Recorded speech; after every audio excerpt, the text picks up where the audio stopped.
नमस्कार, स्वागत है आपका। आप देख रहे हैं प्रार्थना हो स्वीकार, आपके साथ मैं हूं अदिति। आज आस्था और विश्वास का महासंगम प्रार्थना हो स्वीकार में आपको देखने को मिलेगा। आज चांद पर लगा है ग्रहण, चांद के चारों ओर अंधकार है। हम आपको चंद्र ग्रहण से जुड़ी हर जरूरी बात बताएंगे, चंद्र ग्रहण से जुड़े उपाय समझाएंगे। लेकिन सबसे पहले जानते हैं क्या खास है इस चंद्र ग्रहण में और आपको क्या सावधानियां बरतनी होंगी।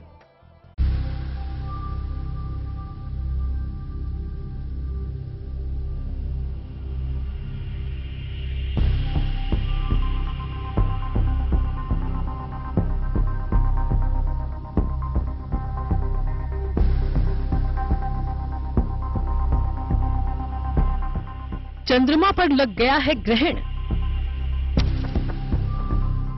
अब चांद की चांदनी नहीं, चांद पर है ग्रहण का साया। 2 हफ्तों के भीतर 2 ग्रहण। 25 अक्टूबर को सूर्य ग्रहण के बाद अब चांद पर ग्रहण। साल का अंतिम पूर्ण चंद्र ग्रहण जो भारत में भी दिख रहा है, इसलिए सूतक के नियम भी लागू हैं और जरूरी बातों का ध्यान भी रखना होगा। चंद्र ग्रहण इस बार कार्तिक पूर्णिमा को लगा है। इस साल का आखिरी चंद्र ग्रहण 8 नवंबर 2022 को पड़ रहा है। चंद्र ग्रहण आखिरी है और चंद्र ग्रहण में इस बार बड़े ही ग्रहों का विचित्र संयोग भी बन रहा है, जैसे कि मंगल, शनि, राहु और सूर्य ही आमने सामने खड़े हो जा रहे हैं और कार्तिक मास की पूर्णिमा तिथि को ये चंद्र ग्रहण पड़ रहा है। इस वजह से कई वजहों से चंद्र ग्रहण बहुत अद्भुत और बहुत इंपॉर्टेंट हो जाता है हम सभी के लिए। सूरज और चंद्रमा धरती के लिए बराबर महत्व रखते हैं और इन पर पड़ने वाले प्रभावों या इनमें होने वाली हलचलों का हमारी धरती पर और यहाँ के प्राणियों पर अलग अलग असर पड़ता है। सूर्य और चंद्रमा का वो असर ग्रहण के दौरान हम पर पड़ता है। ग्रहण कोई भी हो, ज्योतिषीय लिहाज से यह हर व्यक्ति के जीवन को प्रभावित करता है।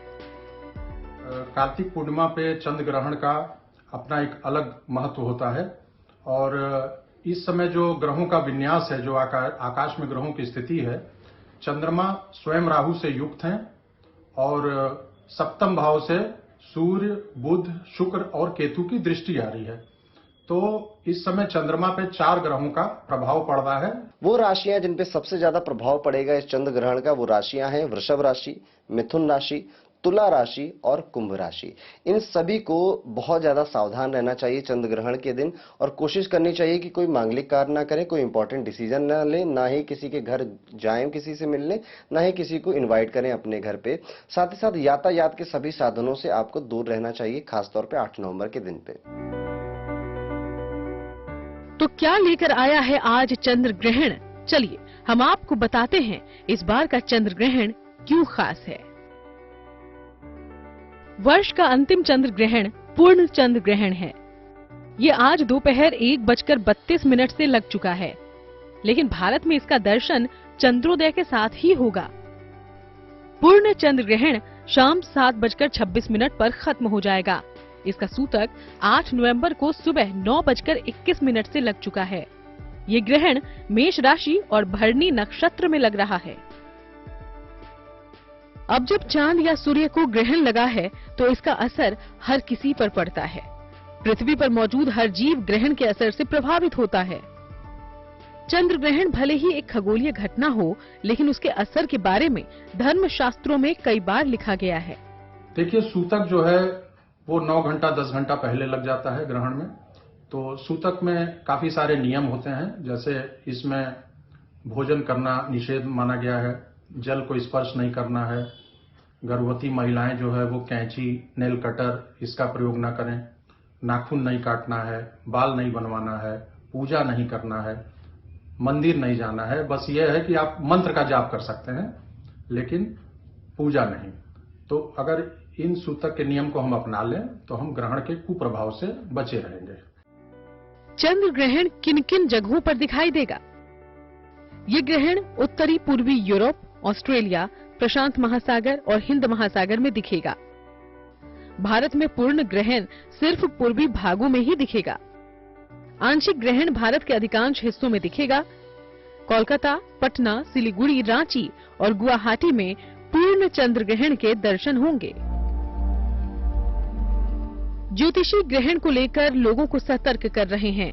ज्योतिषी के बताए गए उपायों को अपनाकर आप ग्रहण के बुरे असर को काफी हद तक कम कर सकते हैं। हम आपको वो उपाय भी बताएंगे, लेकिन पहले जान लीजिए चंद्र ग्रहण के दौरान आपको किस तरह की सावधानियों का ध्यान रखना चाहिए। दर्शन के हिसाब से शाम 5:31 से शाम 6:18 ही वास्तविक ग्रहण काल है। इस काल में कोशिश करें आप कोई आहार ग्रहण न करें। जिस भी ईश्वर के स्वरूप की उपासना करते हो उसकी उपासना करें। इस समय में भगवान के नाम का भजन कीर्तन करें। हाथ पैर धोकर कुछ न कुछ चंद्रमा की वस्तु का दान करें। चावल, चीनी, दूध, नारियल और चांदी का दान शुभ होगा। गर्भवती महिलाओं को इस काल में श्री कृष्ण की उपासना करनी चाहिए।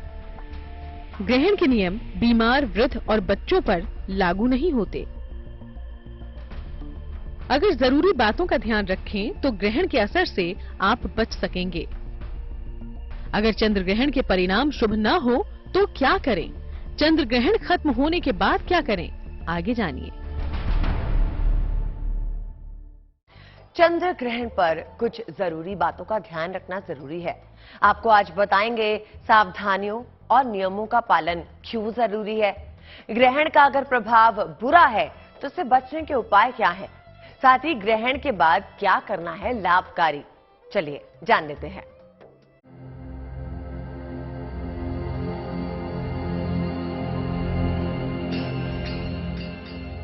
साल का अंतिम चंद्र ग्रहण इस बार कार्तिक पूर्णिमा को लगा है। आज कार्तिक पूर्णिमा है और आज ही चंद्रमा को ग्रहण भी लगा। जानकारों के मुताबिक ग्रहण के दौरान ईश्वर का भजन कीर्तन कीजिए।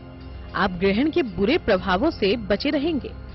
ग्रहण के दौरान की गई साधना विशेष लाभकारी होती है। देखिए, चंद्र ग्रहण जिस समय लग रहा है उस समय आप चंद्रमा का मंत्र का आपको जप करना चाहिए। जैसे चंद्रमा का मंत्र है ओम सोम सोमाय नमः। दूसरा मंत्र है ओम श्राम श्रीम श्रौम सह चंद्रमसे नमः। क्योंकि चंद्रमा मन का कारक है, इस ग्रहण में सबसे ज्यादा असर जो है वो मन पे पड़ता है। तो इन दोनों मंत्रों का एक एक माला आप जप करें। इससे जो है ग्रहण का प्रभाव आपके ऊपर नहीं पड़ेगा। स्नान करके स्वच्छ वस्त्र धारण करें और भगवान शिव के समक्ष बैठें। एक घी का दीपक जलाएं और शिव जी को सफेद फूल अर्पित करें। शिव तांडव स्तोत्र का पाठ करें या ओम चंद्रशेखराय नमः का जाप करें। पूजा के बाद शिव जी से कृपा की प्रार्थना करें।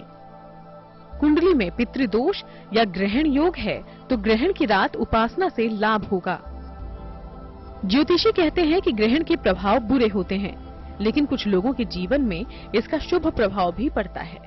तो अगर आप ग्रहण के बुरे प्रभाव से बचना चाहते हैं और कार्तिक पूर्णिमा पर ईश्वर कृपा भी चाहते हैं तो सबसे बड़ा उपाय है ईश्वर की आराधना और ग्रहण काल में साधना। चंद्र ग्रहण पे अक्सर लोग अपने घर में रहते हैं, सूतक काल में अपने घर में रहते हैं, तो इस समय आप एक मंत्र का जाप कर सकते हैं। ओम त्र्यंबकम यजामहे सुगंधिम पुष्टिवर्धनम उर्वारुकमेव वंदनान मृत्यु मूर्छि मामृतात्। इस मंत्र का जाप आप 108 बार करें या पूरे दिन अपने मन में लगातार इसको पढ़ते रहें। बहुत ही शुभ और बहुत ही लाभकारी फल ये मंत्र आपको चंद्र ग्रहण के दिन देकर जाएगा। सवाल ये भी है कि ग्रहण काल के बाद क्या किया जाए। चंद्र ग्रहण के बाद पूजा स्थान की साफ सफाई करें। पूजा स्थान पर गंगा जल का छिड़काव करें। स्नान करके साफ वस्त्र धारण करें। इसके बाद अपने गुरु या शिव जी की उपासना करें। फिर किसी निर्धन व्यक्ति को सफेद वस्तु का दान करें। ईश्वर की कृपा हर बुरे प्रभाव को दूर कर सकती है, इसलिए पूजा उपासना का महत्व वेदों में भी बताया गया है।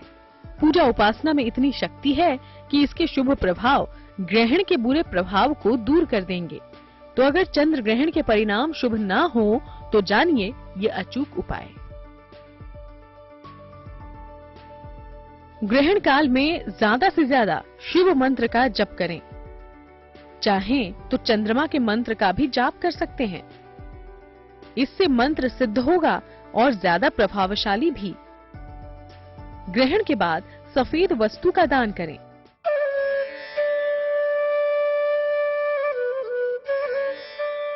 इंसान अगर सच्चे मन से भगवान को याद करे तो वो हर हाल में मदद के लिए पहुंच जाते हैं।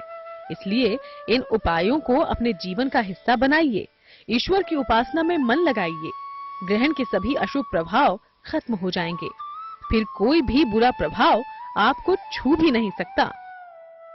ग्रहण के बाद दान क्या करें, ये हम आपको आगे बताने जा रहे हैं। ग्रहण के बाद दान करने का भी विशेष महत्व माना गया है। ये उपाय बेहद कारगर है और ईश्वर की कृपा से आप हर प्रकार के बुरे प्रभाव से बचे रहेंगे। तो चलिए आगे बढ़ते हैं और आप जानते हैं चंद्र ग्रहण के बाद राशि अनुसार आप क्या दान कर सकते हैं।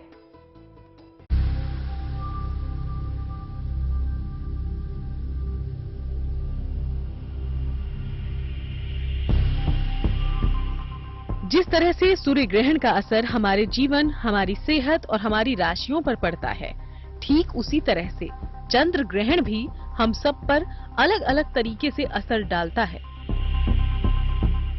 आज चंद्रमा को ग्रहण लगा है और ये चंद्र ग्रहण सभी मनुष्यों, जीवों और धरती पर गहरा असर छोड़ने वाला है। जब एक बार चंद्र ग्रहण का समय खत्म हो जाए उसके बाद आपको कुछ दान जरूर करना चाहिए। अपने घर से कुछ चीजों का दान जरूर करना चाहिए। वो क्रमशः है, आपको चावल का दान जरूर करना चाहिए। चावल अपने घर से थोड़ा बहुत जरूरतमंदों को देकर आना चाहिए। इसी तरह से आपको दूध का दान भी कर सकते हैं। गाय माता को आप चारा खिला सकते हैं, चारे का दान कर सकते हैं। कोई घर के अगर पुराने वस्त्र हो गए घर वालों के तो उनको भी घर से निकाल कर जरूरतमंदों को दे सकते हैं। इतने दान आपको अवश्य करने चाहिए। तो अब समझिए ग्रहण काल खत्म होने के बाद राशि अनुसार आप क्या दान कर सकते हैं। मेष राशि, ग्रहण के बाद चावल का दान करें। वृषभ, ग्रहण के बाद चीनी का दान करें। मिथुन राशि वाले शिव जी की उपासना करें। कर्क राशि वाले दूध का दान करें। सिंह राशि वाले ग्रहण के बाद चावल का दान करें। वहीं कन्या राशि वाले नारियल जल में प्रवाहित करें। तुला राशि वाले ग्रहण के बाद चीनी का दान करें। वृश्चिक राशि वाले ग्रहण के बाद भगवान शिव की उपासना करें। धनु राशि वाले चावल का दान करें। तो मकर राशि वालों को दूध का दान करना चाहिए। कुंभ राशि वाले भगवान शिव की उपासना करें। तो मीन राशि वाले ग्रहण के बाद दूध का दान जरूर करें। देखिए, जब ग्रहण खत्म हो जाए उसके बाद स्नान करना चाहिए। जो लोग स्नान नहीं कर सकते हैं वो अपने ऊपर गंगा जल का छिड़काव कर लें सिर के ऊपर। उसके बाद एक तुलसी का पत्ता उसको चबा के खा लें और पानी पी लें। उसके उपरांत दान करना है। दान में सफेद वस्तुओं का दान करना है, जैसे चावल, चीनी, चांदी, सफेद कपड़ा, सफेद तिल इत्यादि का हम दान करें और मन में ये संकल्प लें कि चंद्र ग्रहण से होने वाले जो नुकसान है उसका प्रभाव हमारे ऊपर न पड़े।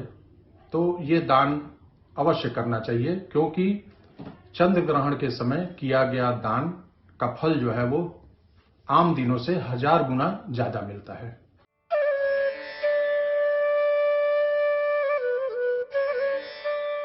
ज्योतिषी मानते हैं कि भले ही चंद्र ग्रहण या सूर्य ग्रहण एक खगोलीय घटना हो, लेकिन ज्योतिष में इसका बड़ा महत्व है। ऐसे में राशि अनुसार दान से उसके बुरे प्रभाव को दूर किया जा सकता है। तो ज्योतिषीय मार्गदर्शन का उठाएं लाभ और बताई गई सावधानियों का पालन जरूर करें। ईश्वर का भजन कीर्तन करें, क्योंकि सच्चे मन से की गई साधना पर किसी ग्रहण का साया पड़ ही नहीं सकता। Bureau report, good news today.